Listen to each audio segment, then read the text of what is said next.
Dear Lady Love TV. For Billionaires and a Princess, tunghayan na po natin ang ikasiyam na bahagi. Napalingon sa akin si Sky na may pagtataka. How did you know my name? Tanong nito. We're schoolmates. Sagot ko pero inignore na lamang niya at saka na tumalikod palabas ng pinto. Nagdadalawang isip ako kung susundin ko ba siya o hindi. Kasi bakit ko naman gagawin yon? Magmumukha lang akong tanga. Tumayo ako at saka sinundan si Sky. Ngunit paglabas ko ay nasaksihan ng mata ko ang mas nakasusuklam na eksena ngayon ko lang nakita. Ang mga babaeng naririnig ko na kaninang humahagulhol na akala ko ginagahasa ay hindi ba pala ito ang talagang nagaganap. Isa-isa silang pinapahirapan at paulit-ulit itong ginagawa. Mga babae pala itong gustong sumali sa fraternity at malamang initiation na nagaganap.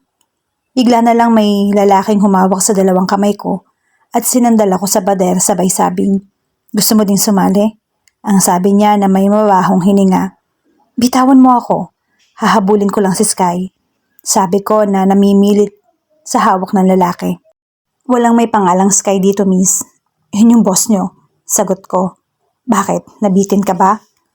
Agad kong tinira gamit ang tuhod ko yung pribadong parte niya at habang namimilipit siya sa sakit ay agad akong tumakbo papalayo. Ngunit sakto namang hinarangan ako ng iba pa namang kasamahan niyang lalaki.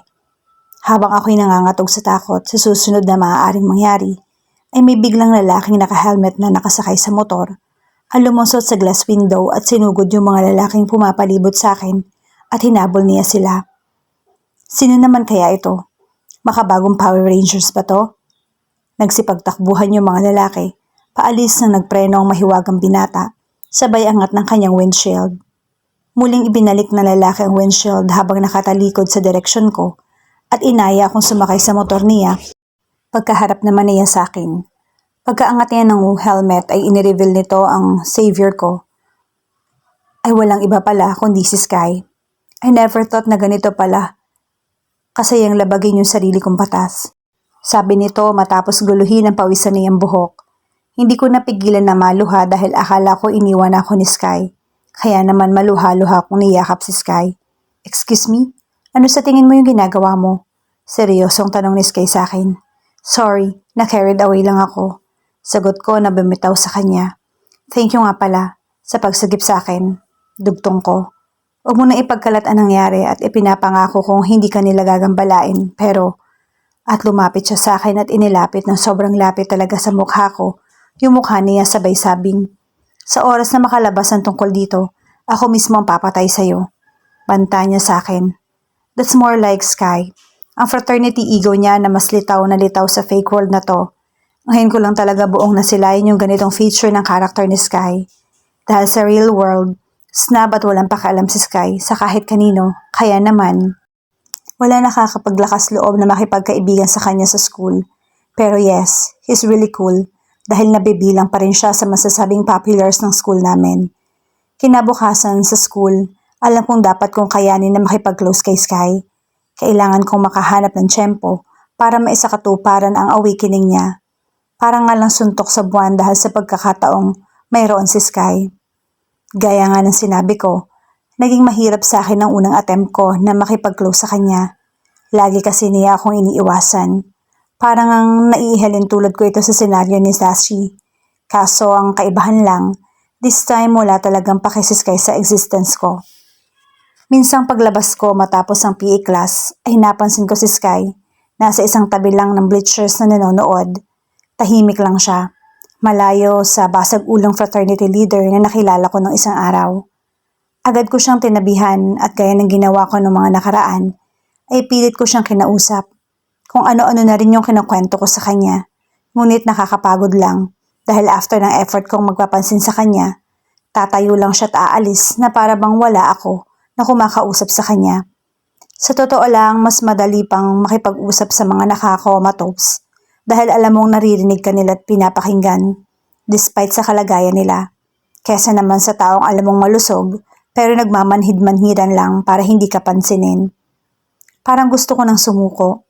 Parang ang tagal na nang nailalagi ko sa fake world na to. Pero wala pa rin akong progress sa awakening ni Sky, samantalang may karis pa akong isusunod. Isa pa yon, papaano naman kayang kalbaryo ang kakaharapin ko sa pagsubok ko sa dimension ng fake world na kinalalagyan ni Caris.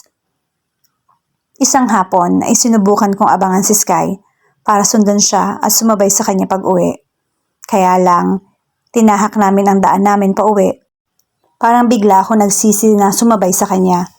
Natural, kahit pa wala na kami sa loob ng campus ay hindi pa rin niya ako kinikibo. Isang madilim na tunnel sa ilalim ng tulay ang ngayon dinadaanan namin ni Sky. Hindi ka ba talaga kinikilabutan sa gusto mo mangyari? Tanong niyang bigla. Finally, kinausap mo na rin ako. Sagot ko sa kanya ngunit hindi pala para sa akin yung tanong niya. One moment ay napaligiran na kami ng mga sangganong kalalakihang tila nakainom pa at nakahit-hit ng droga sa aura nila. Nagdala ka pa ng kasama mo. Mukha rin namang mas lampa pa sa'yo. Sambit pa ni Sky. Masyado ka ng maraming satsat boy. Angal nito. At matapos isabat ng lalaki, may malakalawakan na kulay, na buhok, ay mabilis niyang sinugot si Sky. Inihagis ni Sky sa akin ang bag at mabilis na sinenyasan na lumayo ako bago siya umatake sa kalaban niya. Mabuti na lang at nakaiwas si Sky. Mabilis din niyan sinurpresa ng isang malakas na suntok. Ang lalaking nagpatilamsik sa kanya sa may pader. Nagsimula ring magsipagsugod ang mga kalalakihang teresbak nung lalaki at pinalibutan si Sky. Hindi naman natinag dito si Sky at wala sigurong 5 minuto ay 3 na yung natumba doon sa 5, samantalang 2 naman ang nabahag ang buntot kaya nagsipagtakbuhan. Lumapit si Sky sa akin para kunin ang bag niya nang bigla na lang ako nitong hilahin para yakapin, sabay paikot sa akin na kung saan kitang-kita ko na kaya pala niya ginawa yon ay para isangga yung sarili niya sa balisong na isasaksak ng sangganong lalaki. Pagkasaksak ng lalaki, tumakas na rin ito habang iniwan sa akin si Sky na duguan sa tagiliran niya. Sky? Sky! Huwag mo ipipikit yung mata mo. Tatawag lang ako ng makakatulong sa atin para madala ka sa ospital. Shit, hindi ako pwedeng mamatay dito. Ang papikit-pikit na sinabi ni Sky. Trust me, tutulungan kitang makaligtas. Sagot ko naman. Maya-maya pa may isang mama ang napadaan din sa tunnel at siyang tumulong sa amin sa pagdala kay Sky sa ospital. Nabaha ng dugo si Sky ang stretcher at namantsahan na rin yung uniform namin ng dugo niya. Paglabas ng doktor sa emergency room, ay agad na tinanong nito ang kamag-anak ng pasyente. Napilitan na ako magpanggap na kapatid niya dahil nakakapagtakang wala akong makitang contacts ng magulang or kahit sinong guardian ni Sky. Unattended naman yung home telephone number ni Sky sa ID niya. He's temporary stable, pero maraming dugo yung nawala sa pasyente. I do suggest na masalinan siya ng dugo as soon as possible. Payo ng doktor. Hindi po ako pwedeng mag-donate ng dugo, Doc. Anemic po kasi ako. Well, is there any other family members that can match blood type O na pwedeng mag-donate? Tatawagan ko po muna sila, Doc. Please take action as soon as possible or we might lose him. Ang sabi ng doktor bago siya tuluyang umalis. Blood type O nga pala si Sky. Saan naman kaya ako hahanap ng blood type O na yon? Hindi ko makontak yung family niya. Hindi ko nga kilala kung sino eh. Paano ko naman sila hahagilapin? Napaupo ako sa may waiting area habang napapansin ko na pamasid-masid ang mga taong dumaraan sa harapan ko. Hindi naman maiwasan, duguan yung damit ko, tapos tulala pa ako. Malamang iniisip nilang namatayan na ako. Pero sa totoo lang, nagsisimula na akong makaramdam na baka nga mawala sa akin si Sky. Ni hindi ko magawa yung mission ko kapag namatay siya sa fake world na to. Oo nga pala, ang laki kong tanga. This is just a fake world. Masyado na ba ako nadadala ng fake world na to kaya naman, hindi ko na malaya na naririto pa rin kami. Nadala lang ang lahat ng ito ng peking mundo na hindi namamatay si Sky rito gaya rin na nangyari sa amin ni Alex. Hindi na ako nagpatumpik-tumpik pa dali-dali akong pumasok sa kwarto kung nasaan nakakonfine si Sky. Naroon siya tulog. Marahan ko siyang kinausap. Sky, naririnig mo naman siguro ako. Ngayon, mas magigets ko na kung hindi mo pa rin ako kikibuin dahil sa lagay mo. Pero sana, magawa mong makinig sa akin dahil importante yung sasabihin ko sa'yo. Matapos, iniangat ko yung kamay niya at inilapat ko sa pisngi yung palad niya. Sabay salitang muli. Gusto kong malaman mo na nagpapasalamat ulit ako na niligtas mo ako ulit. Hindi mo man ako kinikibo. Pakiramdam ko man minsan para akong hangin sa'yo. Na para bang wala ako sa'yo at wala yung existence ko.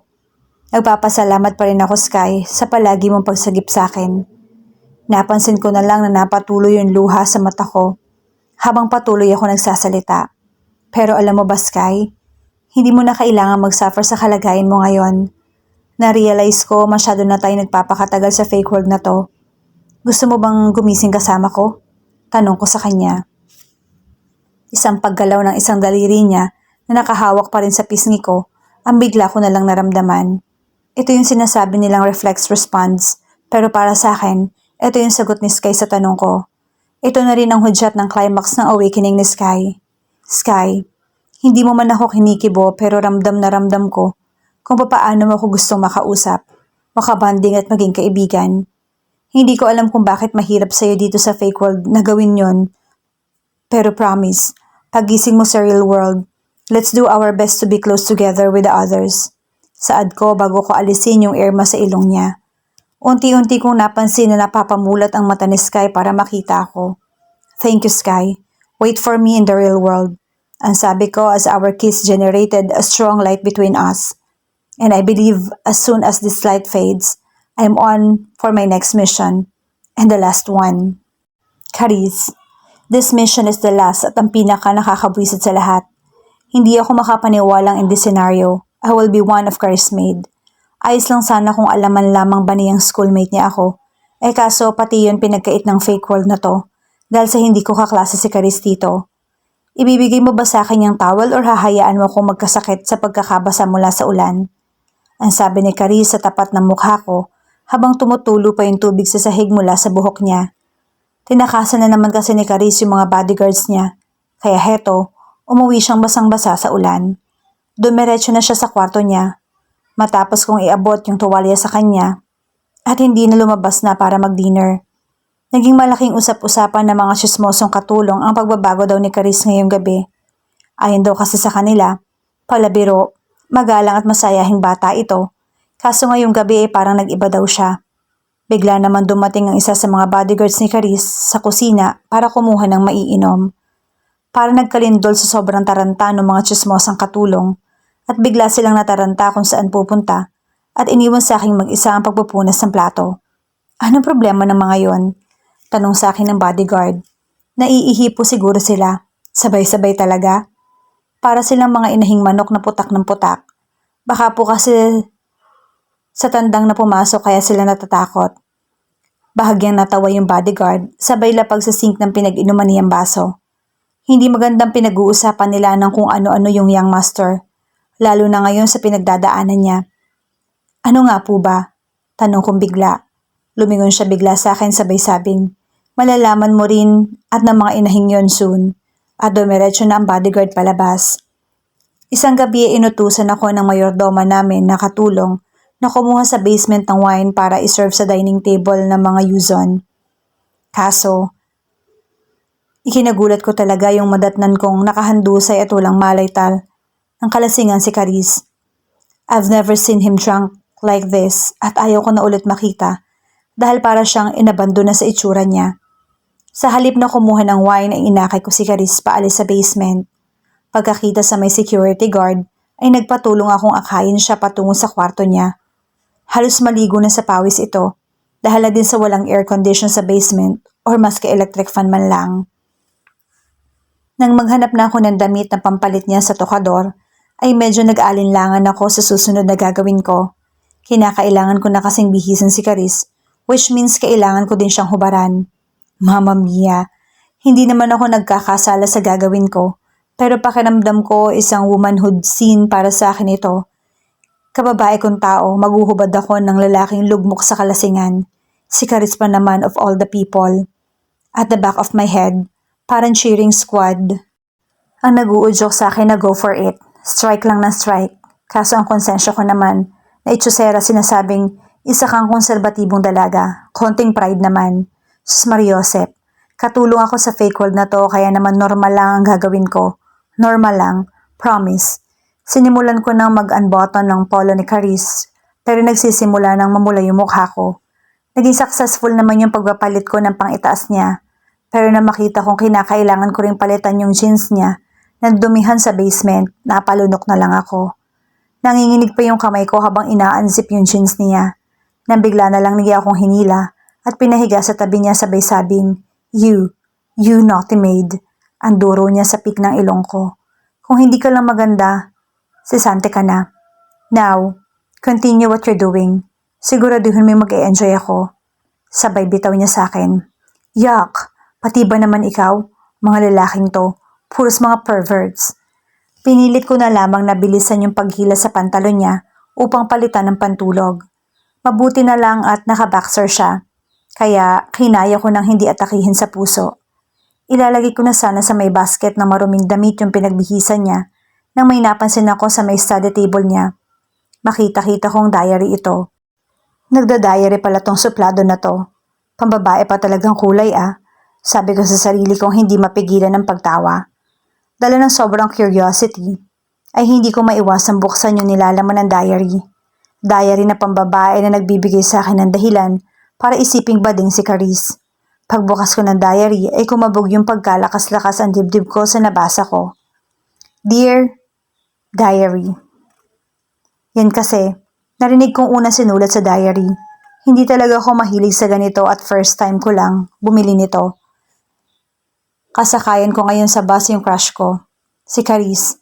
Imagine, pareho pa kami ng sinakyan. Bawing-bawi yung pagtakas ko sa mga bodyguards ko. Gaya ko, tumakas din pala siya. Is it fated? Pareho naming tinatakasan ng bantay namin tapos pareho kaming sabay ngayon. Kinikilig talaga ako. Iyana. Papaanong napunta kay Caristo? Ang diary ko nung elementary ako. Sinagot ko ng sumunod na page ang tanong na bumabagabag sa isipan ko pagkakaalam na kay Caris lang palang diary ko na akala ko tinapon ko na at ang mga katulong namin. Today, I happened to find this notebook inside the bus which I believe was from a girl going to the same school as I do. Sorry for reading its content but it's fascinated me. The way she admired me. I kinda envy the freestyle life she seems to have with the way she expresses her thoughts for me. If not for the family tradition, perhaps, I would try asking her out and enjoy the happiness that other people my age experience. Pagkabasa ko ng mensahe ni Caris, ay bumalik sa akin ang senaryong yun sa may bus. Nagmamadali nga pala ako dahil lumampas na ako sa amin at malamang sa pagmamadali kong yun doon nahulog yung notebook ko. Ito pa yung panahon na hindi pa naghihirap yung family ko. Nag-enjoy pa ako nakikipagtaguan sa mga bodyguards ko. Kaya ako nagko-commute kahit na may personal service ako. Nakakatuwang tinago pala to ni Caris. Hindi ko naman naiwaglit ang kilig na nararamdaman ko. Pero naaawa ako at some point kay Caris dahil sa limitadong galaw pala niya. Sa likod pala ng tila nakakaingit na buhay na meron siya. Heto, isang gininto ang hawla ang tila pumapalibot sa kanya. Who told you to touch my things? Arinig kong sabi niya mula sa likuran ko. Pagkaharap po isang galit na Caris ang biglang sumakal sa akin. Nagawa pa talaga niyang tumayo kahit na lasing na. How dare you touch my things? Sabi nito sabay pasandal sa akin sa pader at sinasakal ako ng mahigpit. Sinubukan kong alisin yung kamay niya pero napakalakas niya para mapigilan ko siya. Caris, stop this. This isn't like you. Hirap kong sabi habang pilit pa rin kumakawala. Please, pakinggan mo ako. Dugtong ko. Nagko-concentrate ako and iniisip ko that this is the fake world. I kept in mind that I'm stronger than him. With all my might, ay tinula ko si Caris papalayo sa akin. Caris, why are you keeping this to yourself? Andito kami nagmamahal sa'yo. If you think you're alone, nagkakamali ka. We're here to make you experience that happiness na hinahanap mo. Do you think a person like me deserves to be loved, to love and to be happy? Tanong bigla ni Caris. Everyone does, Caris, including you. But not here, not in this fake world. Sagot ko naman. Fake world? What was I even doing asking a maid's opinion? Get out. Utos nitong bigla pagtalikod sa akin.